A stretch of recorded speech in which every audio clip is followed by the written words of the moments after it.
All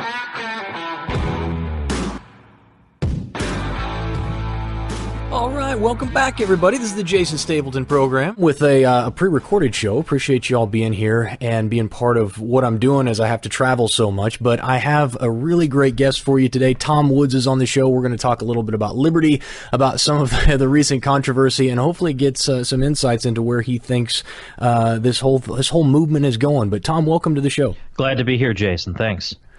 Well, first of all, before we get into the meat of it, I just want to know, it's been a while since we talked last. What do you got going on? What's new?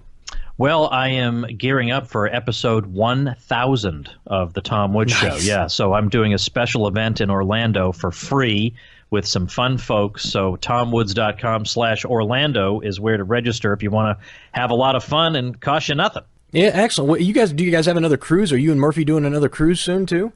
We are indeed. We have the Contra Cruise coming up in the middle of October.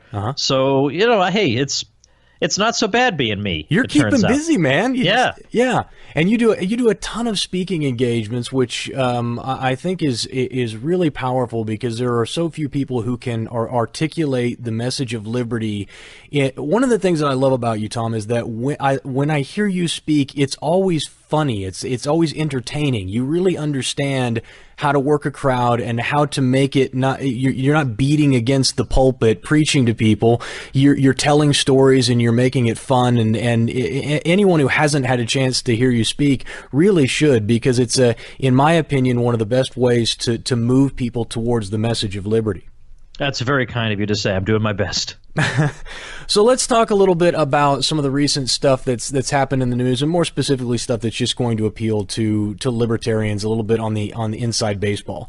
But we've had a lot of white nationalist rallies that have come out, and inside of that, the Charlottesville one most prevalent, and inside of that, several people who call themselves or have called themselves libertarians who are now aligning themselves with the white power movement. Most notably, I think Chris Cantwell was someone who had been on your show several years ago. And you had someone who put up, and I don't even know who it was, who stuck up a page called Liberty Against Fascism, which I'm unclear why you would even need to say that, because it's a straight contradiction in terms just in the title. But there was a letter written saying, we liberty followers don't believe in fascism and we reject it, and you should sign this letter saying that you agree with it. And you and a couple other people decided that you were not going to sign this, and that created a wee bit of controversy with Nicholas Sarwark, who heads up the Libertarian Party. Can you talk to me a little bit about that and kind of explain to me in your own words what happened? Sure. And by the way, I would say there are also plenty of people from the liberty movement who wound up in the Bernie Sanders camp. I'm sure you've come across this in social media. They used to be for Ron Paul. Now they're for Bernie. And you think, oh, yeah, well, how did we completely mess that up, that you somehow got what it? So the fact that people go off the rails is unfortunate, but it's not like that's never happened before. It's happened in all directions. But when it comes to this whole I have to get on the internet and tell everybody how much I'm against the Nazis thing, I don't go for that. I mean, first they want to make clear that I'm against slavery. I mean, what possible courage does it take to be against slavery in 2017? These people who are so at pains to let everybody know how opposed to slavery they are in 2017, these are the last people in the world who would have been against it in 1857 when it really counted, because these are people who crave attention and they want to be on the right side. They want to have all the fashionable opinions. Well, being anti-slavery was very unfashionable in those days, even in the North. So to that. But then fascism. So my view is I won't be satisfied till the Libertarian Party officially comes out against cancer. When are we going to get a petition against cancer that we can all get behind? The whole thing is so ridiculous. It's an insult to ask libertarians, in effect, to sign a petition saying we're against fascism. Obviously, we're against fascism. And if you're dealing with people who are so vacant that they can't see that, then get away from those people. There's no helping those people. And those people have been out there for years claiming that libertarians are fascists because they don't know what libertarianism is. They don't know what fascism is. We're the polar opposite of fascism. So when I've talked to my kids who want to know, well, what is fascism? I explain it to them and they say, Oh, okay. So in other words, the exact opposite of everything you teach. Yes, right.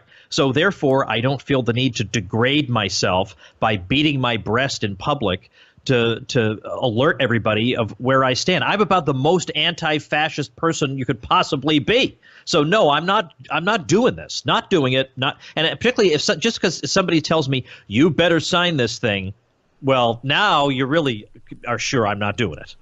Well, what do you think about the Libertarian Party's chair Nicholas Sarwark coming out on Twitter and attacking you, Jeff Deist, the Mises Institute in particular? I mean, well, first of all, let me ask you. Let me phrase it this way, because this is a question I've always wanted to ask you. You have politically, you're more of an anarchist. You fall kind of into that camp. Are you a voter? Like, do you engage in the political process at all? Well, no matter how I answer this, I'm going to upset somebody. But there's whatever it is, it's just the truth. And I know. No, I'm just saying because as you know, there are so many factions. Like there are anarchists who say you shouldn't vote. There are anarchists who say you should vote. There are whatever. Well, I when I see somebody decent, I actually do vote, and I don't think there's any moral problem with voting. I think voting is perfectly fine, and I've argued this on my blog. And if people want to take it up with me, they should do a search for the word voting on my blog before they come after me. Read what I have to say about it. So I voted for Ron Paul, for example. I thought, here's this guy who at that time was in his 70s, traipsing across the country, exhausting himself. I mean, I know he doesn't sleep well in hotels, so he must have been extremely haggard, and he was doing this to get our message out, and all I have to do is go pull a lever for the guy? It just seemed wrong not to. Right. Okay, well, that helps me because for many years, people have told me that, Tom doesn't vote, he doesn't engage in the political process. And so I guess your mission, how do you kind of see what you do and what your responsibility is? Is it an academic, or it seems at times that your angle is really more of an academic or an intellectual exercise rather than kind of an activist movement to create political change. And I may be misinterpreting it, and that's why I'm asking you. But how do you view it? I mean, are you viewing yourself as kind of a leader of a political movement? Because whether you like it or not, if you combine the audiences of me and you and say part of the problem with Dave Smith, you've got 100,000 listeners there, and you are a massive voice for the ideas that we all support. So how do you view yourself? My view is I'm there to get people thinking in a libertarian way and give them the ammunition they're going to need to defend that position. Once they've got that knowledge, they can then take it and apply it to whatever they want. If they think that it's going to help them be more effective in a political campaign debating with people, that's fine with me. If they think writing books or starting a YouTube channel or making animated videos that promote our ideas is the best way for them to go, that's fine too. I'm giving them the raw data. I'm not saying now what you need to do is organize in your local precinct and do it. If people want to then do that, that's fine. I'm giving them the raw data. They can run with it the way they want. So then what do you say to a guy like Sarwark, who's supposed to be heading up and trying to rally people to the libertarian cause and try and get more people involved in the political process, coming out and attacking specifically you? I mean, names you. I have the Twitter comments in front of me.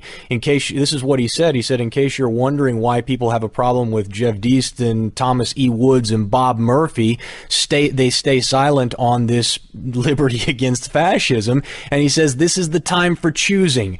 Or this isn't him, this is a reply to him. I can't hear their tortured apologies over the silence. What do you say to someone who comes out and attacks, of all people, the Mises Institute? This seems, number one, it seems counterproductive, and number two, it seems like he's just vying for controversy. Yeah, I mean, if I look at his Twitter feed, I already know where he's coming from, and it's not a good place. But I've basically left him alone because I don't pick fights with people for no reason. But if they attack me, then I respond. And first of all, he deserves congratulations for being the first libertarian ever to attack Bob Murphy, who's the co-host of my podcast, Contra Krugman. I've never seen anyone take offense at Bob Murphy, who's just out there fighting against Krugman. What is the problem with you? You're going to fight against Bob Murphy, the chairman of the Libertarian Party? So, of course, it goes to show I don't actually think his primary purpose is to build up the Libertarian Party. I think it's to broadcast to the establishment that we have some views that are out of the mainstream, but we're, more or less we're on the same page with you guys. He tweeted out an article the other day by a left-wing writer on white privilege, on why being a straight white male really gives you so many advantages that how could you possibly screw that up? So typical left-wing lecturing, and he tweeted that out. And so my response, see, what helps is he has no sense of humor. He has a sense of humor of a doorknob. So I responded by saying, somebody must have hacked into the Twitter account of the chairman of the Libertarian Party because he's tweeting out left-wing articles about white privilege. I mean, I'm not letting him get away with this sort of stuff. But of course, all you have to do is look at what Bob and I do 24 hours a day. You can look at Bob's site. You can look at tomwoods.com. It's an awful lot. I mean, I'm not always right, but I sure do work hard, and I sure do produce a lot, and I have a lot of converts to show for it. So for him to come after me proves to me he's not trying to welcome. He wants to purge the party. Yeah, and the question I have, and that I wanted to get your opinion on, is why do you think that that's the case? Because I don't think it's even in question, Tom. The very idea that someone who has helped to build a modern understanding of what libertarianism is, I mean, the two names at the very top of that list are Tom Woods and Bob Murphy. So for him to, it's not even a question. I haven't talked to anybody who thinks that that's anything other than laughable. But the question is then what is the objective in doing that? Is he trying to move the Libertarian Party out of libertarianism and into some form of lukewarm progressivism, or is it something different? Or is he just stupid? I don't know that the guy's stupid. I don't think he's a moron. I don't think he has a genius IQ. I'll put it that way. But I think he strikes me as sort of a time-serving sort of guy. People tell me he's competent as an administrator, but I have suspicions. I think it could be that maybe being chairman of the Libertarian Party is not the world's most exciting thing, and maybe he's positioning himself for something else. And you don't lose points in the Koch orbit by criticizing Tom Woods. So let's just put it that way. You do not lose points for that. They make note of that, put a little check mark next to the box. So it could be anything like that. It cannot be, well, we need to purge ourselves of these questionable people, because in the society at large, nobody even knows who I am. Nobody's ever heard of me. There's no need to do this. This was to signal to everybody else the kind of party he wants. He wants to stamp his imprint on the party, drive other people out, so that then it becomes almost impossible to get the thing back on the right track. I think it's a purge it's a Stalinist-style purge that's taking place. Well, and that's that leads me into my next set of questions, because one of the things that it appears he's trying to do is to get you guys to it's evidence in absence, right, or evidence of absence. It's proving a negative.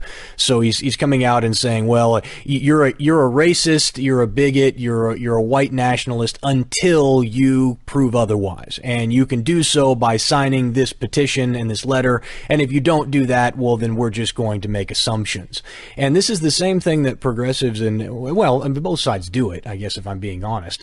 But my question to you is, what's the state of, in your opinion, of our movement and what we're doing? When you look across at the Libertarian Party, which is really the only political voice that we have, what do you see, and what are your ideas for how we create change? Because see, if you'd answered the question differently, I would have phrased this differently. Because if you are interested in kind of political process, and you do want to try and see a change rather than just have an intellectual or academic argument about what's the best society, then what do you think needs to change? Yeah, I was talking to Jeff Dice this morning, and we were basically agreed that right now libertarians are mostly, I think, talking to each other.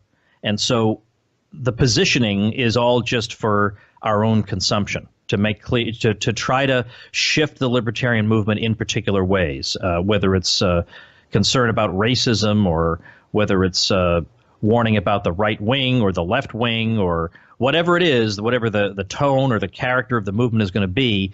That, I think, is what's shaping up before us. So what is to be done right now? I don't know, other than I want to try to build my side of this up as big as I can, because my side is the side that focuses on war in the empire, central banking, decentralization, the big issues. Yeah, if somebody wants to smoke pot, they shouldn't be arrested for that.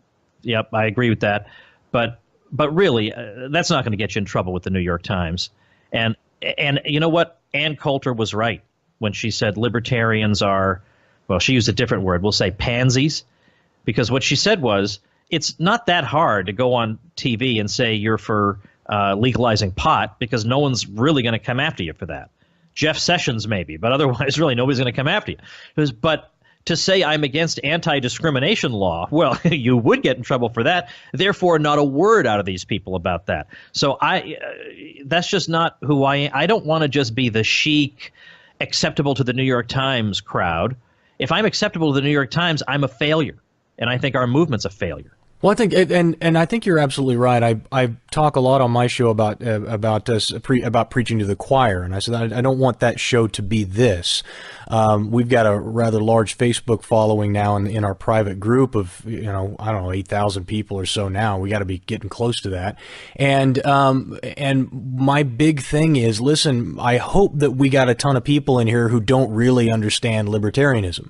I hope we have people who are listening to the show that are brand new to these ideas and who don't understand a lot of them, and that we can use this group as a way to help educate and help bring people around, rather than this being a place where we abuse each other internally. And we've worked really, really hard to try and create that in that group.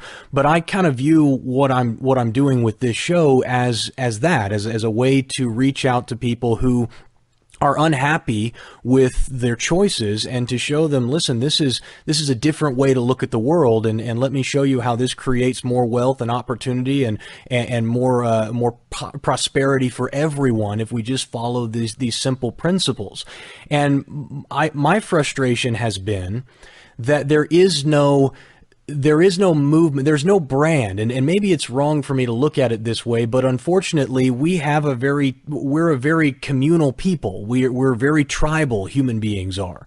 And so there is this desire to assign a name to who you are and what you believe, and a flag to come under, and a particular ideology that you espouse. And I think it's difficult at this point, especially with stuff that like the chairman Sarwark is coming out to want to align yourself with libertarianism. It makes it very difficult. And I actually sent him a note on Facebook about this, because he was crying or complaining that a bunch of people who aren't in the Libertarian Party are complaining about the Libertarian Party. And I said, well, we want to join. I would love to be able to align myself with your ideology. The problem is, every time I turn around, somebody in a position of leadership is saying something asinine that that makes me cringe. And in fact, what could be more asinine than saying, well, none of you are in the party, so why are you complaining? Hello? Right. Maybe that's why they're not in the party. I mean, how hard is that to get? And it frustrates the life out of me. And so my biggest struggle, and please share with me your thoughts on this. My biggest struggle has been, okay, how do I create that? How do I create that thing that says, instead of us all getting together as some nameless, faceless horde of people out there who all agree on the same thing, how do we create something that really aligns us together? And the only thing I can see from a political perspective is to fight against guys who are who are attacking, the major voices of libertarianism today. Well, I appreciate you saying that, and I need to emphasize that this is not just a matter of he's ribbing me a little bit for not signing a petition. This is outright character assassination. It's out of context. It's quotations from 5 years ago that he kind of implies were said today in completely different contexts. I mean, it's tactics that I myself would never use, even against my worst enemy. I would never do any of these things to anyone. Hang on. I want to clarify, because you're talking specifically about the Cantwell interview you did in 2014, correct? Right. Yeah. So for everybody who's listening, I listened to the episode. Tom did an interview with Chris Cantwell back in 2014. Tom did what he always does, which is to find common ground. And what they did was they pulled some quotes from that interview from 2014 and made it appear as though it was an interview that he had just given. Yeah, like last week. And so, right. Yeah, absolutely. It was absolutely despicable. Yeah, it was unbelievable. Because if I can just jump in, we were talking about, libertarian infighting, very inside baseball stuff, but sometimes that's fun for me, and it's a guilty pleasure. And he had written a few pretty good articles. I mean, there's no denying they were pretty good articles. And so I said, because I really don't feel like launching civil wars against a million people. So I said, look, I'm glad you're doing this, because I don't want to have to do it, but I'm glad you're out there doing it, and I appreciate the work you're doing. Now, obviously, what I mean is I'm glad you wrote that article against this person, and this person, because I sure don't want to have to. Well, then they just float that around to make it sound like I said it this year, to make it sound like I'm saying, well, I'm glad you're a racist anti-Semite, because I sure can't do that publicly. But right. That is evil. There is no getting around. That is just evil. There's no possible excuse for that. He knows what he's doing. He knows that's fake. I mean, he doesn't have an IQ of 53. He knows that's fake. He knows it's a lot of times people get caught doing something and they say, I was taken out of context. So anytime you hear somebody say they're taken out of context, you think, yeah, right, buddy, sure. But in this case, that clearly and obviously is out of context. It's meant to destroy me. That's not just meant to say, well, we have two factions in the Libertarian Party and may the best one win. No, I mean, and to this moment, I would not do that to him. I mean, the worst thing I've said, and even I shouldn't have even said this, was in one of my episodes, I just said, look, make of this what you will. I'm not saying it's not an honorable profession, but it's just like a poetic gift from the universe to me that Sarwark, the head of the Libertarian Party, also happens to be a used car salesman. I mean, that's just a gift from the cosmos to me. I'm not exactly sure how to use it. I haven't even unwrapped it yet. Okay, all right, I get you. That was a little juvenile, but that doesn't destroy him. That doesn't make him toxic. That's what he's trying to do to me. And I've been getting emails from, I better not say which states, but let's say the chairman of libertarian parties in different states. I didn't solicit these emails. They're just writing to me saying, I'm ashamed of what he's doing to you, and it's outrageous. This guy hasn't done 1/1,000,000th of what you've done. I guarantee you, I can already name them because I'm having conversations with those same people. See, people think that I'm not engaged because I'm not part of the Libertarian Party, that I'm not deeply engaged with what's going on inside the LP, and in fact, I am. I have many people at very, very high levels in the LP that I communicate with on a regular basis, and there is just. I made a prediction at the end of this last election cycle that we would stop seeing growth out of the LP, and that people would stop coming, and that because of the decisions that were made prior to the last election. And I think that this type of stuff, the stuff that's going on right now, is only going to fuel that, and it makes me sad. It really does. I mean, all of the I guess as the world turns kind of stuff aside, this really frustrates me because I believe in this message and I believe in these ideas, and it seems like the people who are in the best position to be advocating, who have the really the biggest pulpit right now, are doing everything that they can to purge and to distance themselves from the very best voices that we have. I wonder if they really view it that way, though. I mean, I think they think our priorities are wrong. I think their priorities are much more, I don't know, cultural leftist, and to make. I mean, you're not going to out transgender the left anyway. You can try all you like, but they're always. If you're going to say there's so much discrimination against transgenders, let's get rid of the government. No, people are going to say there's so much discrimination against transgenders. Why doesn't the government do something about that? So this is why they are, as Jeff says, Viagra for the state. Because they talk this way. They talk in leftist categories that straight white men have it really easy and all that. And that just leads into statist solutions. And they're not very good at talking people out of those, apparently. So then what do you say? Let's kind of close it down this way then. By what do you say to the guy who is looking at this entire situation and saying, I don't know what to do. I don't know if I should run for political office. I don't know if I should start a podcast.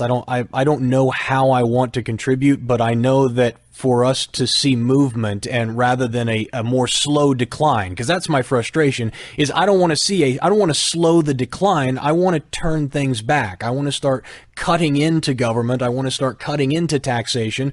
I want to create a freer and more prosperous place for us to live. And for the person who looks at the world that way, what do you say to that guy when he says, where am I supposed to plug in?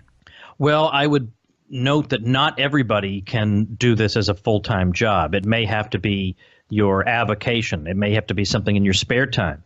Some people are lucky they can combine their career with what they really want to be doing, they're passionate about. So even if it is something like taxes, and you're and you get into tax law, maybe you can help people evade as many taxes as possible. In other words, just if you can think of ways you can help as many individual people as come into contact with you as possible, that's a contribution. It doesn't have to be a world historic contribution, because only a handful of people in history ever make those. But you can improve the lives of specific people and decrease the amount of oppression in the world. There's a great YouTube channel, Freedom Tunes, that I love, that I actively support, because they make 3-minute hilarious animated videos that make our points. And I'm sorry to say, those 3-minute videos are going to do more to convert people than all my 45-minute videos put together. So that's somebody who's got a talent and then puts it to the service of what we're doing. So in other words, there are lots of ways. Just think about what are you good at?